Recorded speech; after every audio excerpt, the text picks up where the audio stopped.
Hello. Hello दोस्तों, आपका एक बार फिर से स्वागत है मेरे यूट्यूब चैनल पर। अगर आप इस चैनल पर नए नए हैं तो कृपया इस चैनल को सब्सक्राइब कर लीजिए, क्योंकि हम यहाँ कर रहे हैं जो बोर्ड का एग्ज़ाम 2024 में होने वाले हैं उनसे related question, objective type question. बाद में हम सब्जेक्टिव क्वेश्चन भी देखेंगे। तो हमने फर्स्ट चैप्टर जो वास्तविक संख्या है उन्हीं के ऑब्जेक्टिव क्वेश्चन यानी एमसीक्यू कर रहे हैं। तो हमने कल 1 से 5 तक क्वेश्चंस किए थे और कॉन्सेप्ट भी किए थे। आज हम उससे आगे चलते हैं, तो बिना टाइम गवाए हुए हम अपनी क्वेश्चंस पर चलते हैं। तो आज हमारा क्वेश्चंस जो 6 नंबर है वह यह है कि निम्नलिखित में से कौन सा भिन्न दशमलव प्रसार, मतलब कौन सा भिन्न का दशमलव प्रसार शांत है। ऑप्शन दिया है। तो इस क्वेश्चन से पढ़ने के मतलब करने से पहले हम कुछ थ्योरी कर लेते हैं। आपको पहले बता चुके हैं कि जो परिमेय संख्या है, अगर आपने कल का लेक्चर देखा होगा तो आपको याद होगा कि जो परिमेय संख्या है इसका दशमलव रूप 2 प्रकार का होता है। एक होता है शांत और एक होता है अशांत, एक होता है अशांत आवर्ती। अशांत आवर्ती। तो दोस्त, शांत कब होगा, अशांत आवर्ती कब होगा? तो हमें मालूम है कि जो परिमेय संख्या होता है उसको हम लिखते हैं P/Q, और ध्यान देना है कि Q 0 के बराबर नहीं होना चाहिए। तो अगर हम इस Q का अभाज्य गुणनखंड लें, क्या लें? अभाज्य गुणनखंड, यानी हर Q, आपको बता दें Q को हम हर बोलते हैं, नीचे की तरफ लिखा होता है। तो अगर हम अभाज्य गुणनखंड ले, किसका अभाज्य गुणनखंड? Q का। तो अभाज्य गुणनखंड अगर हम Q का निकालें तो Q के अभाज्य गुणनखंड में, इस Q के अभाज्य गुणनखंड में केवल 2 आए तो अब हम बोल देंगे कि यह परिमेय संख्या शांत होगा। 2 या केवल 5 आए तब भी बोलेंगे कि इसका जो दशमलव प्रसार होगा वो क्या होगा? शांत। और 2 गुने 5 आए तो भी हम बोलेंगे इसका दशमलव प्रसार शांत होगा। अगर इसके साथ कोई अन्य संख्या आ जाए तो वह परिमेय संख्या का दशमलव प्रसार शांत नहीं होकर अशांतावर्ती हो सकता है। जैसे मैं एक आपको उदाहरण दे दूं, जैसे 1/2, यहाँ 2 है तो इसका दशमलव प्रसार शांत हो जाएगा। लेकिन यहीं अगर ऐसे लिख दें हम 1/6, तो आप 6 को जब गुणनखंड तोड़िएगा नीचे का तो 2 तिहाई 6, तो इसमें आपको 2 मिलेगा, 3 मिलेगा। 2 केवल 2 रहे तो शांत, लेकिन उसमें एक्स्ट्रा आ गया 3, यह शांत नहीं होकर इसका दशमलव प्रसार अशांत आवर्ती हो जाएगा। तो आपको ध्यान रखना है कि अगर किसी भी परिमेय संख्या के हर को तोड़े और 2 और 5 उसमें आए, केवल 2 आए तब भी शांत, केवल 5 आए तब भी शांत, और 2 और 5 दोनों आए तब भी शांत, इसके अलावा अन्य संख्या इसके साथ आ जाए तो वह दोस्त हो जाता है अशांत आवर्ती। तो आइए हम क्वेश्चंस पर चलते हैं। तो हमारा जो क्वेश्चंस है कि किसका दशमलव प्रसार शांत है, तो आपको चेक क्या करना है हर, और देखना है किसके हर में 2 और 5 आ रहा है। तो जैसे यहाँ आप तुरिएगा उससे पहले आपको देख लेना होता है क्या यह डिवाइड होने वाला है, कटने वाला है। तो 11,700 नहीं कटेगा। तो ये नीचे वाला को आप तुरिएगा तो यहाँ आपको स्पष्ट दिखाई देगा 7 गुने 100 को हम 700 बोलते हैं। तो हमें शांत होने के लिए केवल 2 और 5 चाहिए था, लेकिन यहाँ आपको एक्स्ट्रा 7 मिल गया, तो यह हमारा आंसर नहीं होगा। यहाँ आइए तो देखिए क्या यह 3 से या 7 से कट सकता है, तो 9 1 10 नहीं कटेगा, 13 से तो कटेगा नहीं। अब यहाँ 2100 है तो इसको आप लिख सकते हैं 21 गुने 100 जल्दबाजी में करने के लिए। और 21 में आपको मालूम है 3 और 7, क्या यह शांत होगा? नहीं होगा। यहाँ देखिए इसका गुणनखंड पहले से तोड़ रखा है, 2 के पावर 3, 5 के पावर 3, 7 के पावर 3। और आपको एक चीज़ और बता दे कि ये जो 7 के पावर 3 होता है, जो हम P/Q चेक करते हैं तो आपको ध्यान रखना होता है। जैसे मैं ये लिख दूँ 5/10, तो ये Q का अभाज्य गुणनखंड तोड़ने से पहले आप देखिए कहीं ये कटने वाला तो नहीं है। जैसे 5 का 5, 5 दूना 10 कटने वाला है, तो पहले आप उसको काट दीजिए, फिर नीचे वाले को चेक कीजिए कि इसके अभाज्य गुणनखंड में क्या आता है। तो अगर 7 के Q अगर आपने मतलब 8 क्लास में आई थिंक, तो वहाँ आपको मिला होगा क्यू और स्क्वायर वाला चैप्टर में। तो 7 के क्यू होता है 49, और 49 में 7 का स्क्वायर, सॉरी 7 का स्क्वायर 49, 49 में 7 से तुरिएगा तो 7 9 63 के 3, हाथ में 6, 7 चौका 28 और 6 34। तो यहाँ क्या है कि ई कट जाएगा तो ऊपर बचेगा 1, और नीचा देखिए तो इसके अभाज्य गुणनखंड में केवल 2 और केवल 5 ही है। पावर से हमें लेना देना नहीं है, बेस को ध्यान देना है। तो यहाँ बेस इसका भी 2 है और यहाँ 5 है। इसका मतलब इस क्वेश्चन का right answer option number C होगा। आगे हम बढ़ते हैं और क्वेश्चन नंबर 7 है।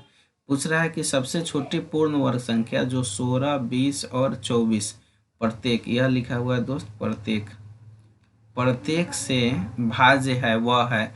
मतलब ऐसी संख्या आपको इस चारों में से फाइंड करना है जो 16 से भी कटता हो, 20 से भी कटता हो, 24 से भी कटता हो। तो ऐसे करना में, ऐसे क्वेश्चंस को हल करने के लिए हमें निकालना होता है एलसीएम। तो एलसीएम आप निकाल लो, 2 8 16, 10 दूना 20, 12 दूना 24, या 2 से करो, 2 चौका 8, 2 पचे 10, 2 छक 12। फिर हम 2 से काट सकते हैं, 2 दूना 4, 5 के 5, 2 3 6, 2 दूना 4, 4 दूना 8, 8 दूना 16, 16 पचे 80, और 80 के पहला 3 दा पढ़ेंगे तो 8 3 24, 240। तो इसका राइट आंसर हो गया 240। यहाँ छोटी पूछा है दोस्त। ऑप्शन में क्या होता है ना, ऑप्शन से कभी करने पर 16 से 2 संख्या कट रहा होता है, 16 20 24 से, उसमें जो छोटा होता है वही हमारा आंसर होता है। नेक्स्ट क्वेश्चन, क्वेश्चन नंबर 8 पूछ रहा है कि दो संख्याओं का एलसीएम एनसीएफ का 14 गुना है। एलसीएम जो है, एलसीएम या एनसीएफ का 14 गुना है। क्या गुना है? 14 गुना। और साथ ही साथ दिया है कि एलसीएम और एनसीएफ का जोड़, यहाँ ये वाला रहा होगा, जोड़ 6 से है, और उसमें से एक संख्या 280 है, तो दूसरी संख्या निकालना है। ऐसी क्वेश्चन में आप एनसीएफ को ही x मानिएगा, एलसीएम को भी आप x मान सकते हैं, लेकिन क्या होगा ना, थोड़ा यहाँ कैलकुलेशन बढ़ जाएगा, इसलिए एनसीएफ को x मानिएगा। जो एलसीएम होगा वह क्या हो जाएगा, 6 से, ये प्लस इधर भेजिएगा तो -x। अब इस दोनों मान को यहाँ ले आकर पुट कर दीजिए। एलसीएम कितना है, 6 से -x, एलसीएफ कितना है, x गुना 14। इसको हल कीजिएगा तो 6 से बराबर 14 से x में गुना होगा 14x, यहाँ माइनस है इधर भेज दिए तब प्लस हो गया, तो 14x, और ये कितना हो गया 15x। x का मान निकालना है, तो 6 से x, ये 15 को इधर भेजिएगा तो डिवाइड करेगा इसको, इधर बचेगा 1, 15 चौका 60, x का मान 40, यानी आपको एनसीएफ जो था वह मिल गया 40। और आप एलसीएम को बात करते हैं, एलसीएम, तो एलसीएम क्या है, 6 से -x, तो 6 से में से 40 घटाइए, 6 से में से 40 घटाइएगा तो आपको मिलेगा 560। और एक संख्या दिया है तो दूसरी संख्या निकालने के लिए हम क्या करेंगे, यहाँ कलर चेंज करके लिख देता हूँ। दूसरी संख्या निकालने के लिए वही एलसीएम गुने एनसीएफ, एलसीएम गुने एनसीएफ, यानी सॉरी एनसीएफ गुने एलसीएम बट्टा में एक संख्या 280। 1 0 से 1 0, 4 7 28, 7 8 56, एगो 0 है तो एगो 0। तो इस क्वेश्चन का राइट आंसर हो गया दोस्त 80। इसको आप ऑप्शन से भी बना सकते हैं, पर मेरे हिसाब से आपके लिए ही ठीक होगा। आगे आते हैं क्वेश्चन नंबर 19। यहाँ 23 को p बटा q के रूप में लिखना है, और q किसके बराबर नहीं होना चाहिए, 0। तो ऐसे क्वेश्चन तो ये बहुत हल्का क्वेश्चन है, हलवा क्वेश्चन है। तो आप यहाँ लिख सकते हैं बटा में, किसी भी संख्या के बट्टा में 1 होता है, यहाँ से दशमलव उड़ाएंगे तो पीछे 2 गो अंक है, तो यहाँ क्या हो जाएगा, 2 गो 0। 23 20 तो हो नहीं सकता है, ऑप्शन यही होगा 23 43 बटा में 100, ऑप्शन नंबर बी। 9 के बाद क्वेश्चन नंबर 10 पर चलते हैं। यहाँ पूछा है इतना का महत्तम समापवर्तक क्या होगा, यानी आपको फाइंड करना है एनसीएफ। एनसीएफ क्या होता है, मैं थोड़ा देर के लिए समझा दूँ कि जैसे ये 6 है, तो 6 को लिख सकते हैं 2 गुने 3, और 1 लिखते हैं हम 12। इसको गुणनखंड तुरिएगा तो 2 2 3 6, 6 दूना 12, तो 2 2 और 3। अगर इन दोनों का एनसीएफ लेना है, क्या लेना है, एनसीएफ, तो आप उसी संख्या को चूज कीजिए जो दोनों में है, जैसे 2 और 1 दोनों में क्या मिल रहा है, 3, और 2 और 3 का तो इसका एनसीएफ हो जाएगा 6। फिर आप उसको मल्टीप्लाई कर दीजिए। तो उसी तरह यहाँ देखिए 6xy है, तो 6 बोल रहे एक्स के पावर 4 इंटू वाई, इसको आप लिख सकते हैं 6 को आप लिख सकते हो 2 × 3, और यहाँ एक्स के पावर 4, मतलब आप याद रखिएगा कि यहाँ एक्स 4 गो है, वाई 1 गो है। नीचे वाला जो 12 है एक्स वाई, इसको आप 12 को तुरिएगा तो 2 छक 12, 2 तिहाई 6, यानी आपको मिलेगा 2 × 2 × 3 गुने एक्स गुने वाई। तो दोनों में क्या मिल रहा है 2, 1 2 बाहर निकाल दीजिए। क्या यह 2 नीचा है लेकिन ऊपर नहीं है, इसको नहीं ले सकते। 3 3 मिल रहा है, 1 3 ले लो। ऊपर एक्स के पावर 4 है, नीचा एक्स के पावर 1 है, तो एनसीएफ में हमें छोटा पावर लेना है। तो छोटा पावर क्या है एक्स। उसी तरह वाई वही मिल रहा है तो वाई, ये हो जाएगा 3 दूनी 6xy। इसका राइट आंसर होगा ऑप्शन नंबर डी 6xy। अब क्वेश्चन नंबर 11 कह रहा है कि 64 के वर्गमूल को 64 के घनमूल से भाग दीजिए। तो आप याद रखिएगा कि जो 64 का वर्गमूल होता है 8, और जो 64 का घनमूल होता है दोस्त वह होता है 4। तो इसको डिवाइड करना है, 4 दूना 8, यानी इस क्वेश्चन का राइट आंसर होने वाला ऑप्शन नंबर 2। और वर्गमूल घनमूल कैसे निकलता है आपको पता होना चाहिए। आइए क्वेश्चन नंबर 12 √10 √15।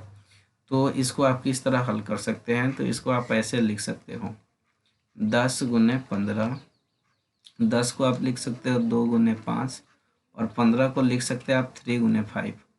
अब आपको मालूम है कि रूट के अंदर जो जिसका जोड़ा लगता है उसमें से एक बाहर निकलता है, बाकी रूट के अंदर रहता है। तो यहाँ 2 को 5 मिल रहा है, तो 1 5 तो आप बाहर निकालिएगा। इस 2 और 3 का जोड़ा नहीं लग रहा है, तो इसको आप सिंपली मल्टीप्लाई कर दीजिए, 2 तिहाई 6, और उसको पोस्ट में रूट के अंदर ही रहने दीजिए। तो इस क्वेश्चन का राइट आंसर होगा 5√6। अब आते हैं क्वेश्चन नंबर 13। यहाँ है 032 को p/q के रूप में लिखना है। वहीं ध्यान रखना q 0 के बराबर नहीं होना चाहिए। तो इस तरह के क्वेश्चन को आप हल कैसे कीजिएगा, आप एक बार पूरा इसको लिख दीजिए बिना दशमलव के। 032 यहाँ माइनस कर दीजिए, जिसके ऊपर रेकरिंग दिया है उसको छोड़कर बाकी दशमलव से पीछे जो अंक लिया रहता है उसको आप माइनस कर दीजिए। तो दशमलव के पीछे कितना लिखा है 3, माइनस कर दिए। अब यहाँ देखना है कि कितने संख्या के ऊपर रेकरिंग है। तो एक संख्या के ऊपर है तो 1 9 लिखिए, 2 संख्या के ऊपर रहता तो 2 9 लिखते, तो यहाँ 1 है। फिर देखिए कि दशमलव के बाद कैसी संख्या है जिस पर रेकरिंग नहीं है, तो वैसन संख्या 1 है, वह कौन है 3। तो जैगो पर रेकरिंग नहीं होता है नीचा, उतना हम 0 लिखते हैं। तो 32 में से 3 घटाइएगा तो हो जाएगा 29, और बट्टा में 90। तो इसका राइट आंसर होगा option number B. Question number 14 पर चलते हैं। क्वेश्चन है कि 2 और 2.5 के बीच आपको अपरिमेय संख्या। तो इस तरह के क्वेश्चन को दोस्त आपको ऑप्शन से करना ही ज़्यादा बेहतर होगा। आप ऑप्शन को गौर कीजिए। यहाँ रूट के अंदर 11 है, रूट के अंदर 5 है, रूट के अंदर 22.5 है, और रूट के अंदर 12.5 है। तो पहले आप 11 को तुरिएगा, तो 11 को रूट निकालिएगा तो कुछ ऐसे निकालिएगा। 3 तिहाई 9। आपको पता होना चाहिए कि वर्गमूल कैसे निकालते हैं हम। 3 और 3 कितना होगा 6, 11 में से 9 घटेगा 2, यहाँ पॉइंट दीजिएगा तो यहाँ डबल 2 आएगा। आगे हमें बढ़ने की ज़रूरत नहीं है, हमसे तो पूछा है 2 और 2.5 के बीच में होना चाहिए, लेकिन यहाँ देखिए क्या आ गया 3।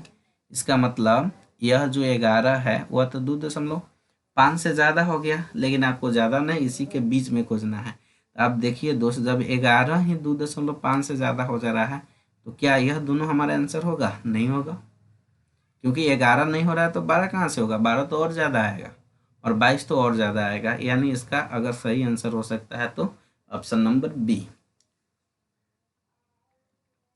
15 नंबर में कह रहा है कि n एक प्राकृत संख्या है तब √n है।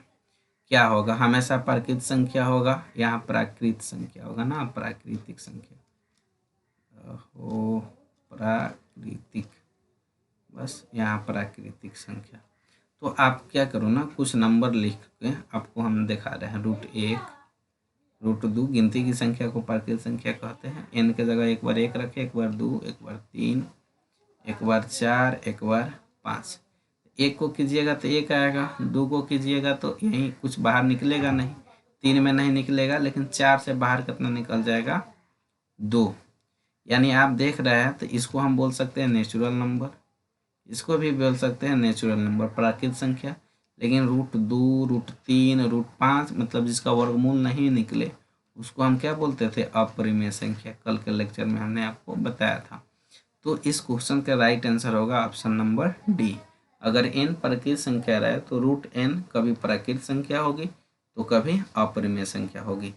तो वीडियो देखने के लिए आप लोगों को थैंक्स, धन्यवाद। और अगर आप इस चैनल से नया हैं तो चैनल से जुड़ जाइए, बेल आइकन को दबा लीजिए। एकदम मैं आपको गारंटी के साथ कह सकता हूँ कि अगर आप हमारे लेक्चर्स को देखते हैं, अगर इस चैप्टर से क्वेश्चंस आते हैं तो 100% क्वेश्चन आपको हमारे वीडियो लेक्चर से ही आएंगे और समझ में भी आपको आ रही होगी। तो हम अपने वीडियो को यहीं पर एंड करते हैं। तब तक के लिए आप लोग को का धन्यवाद।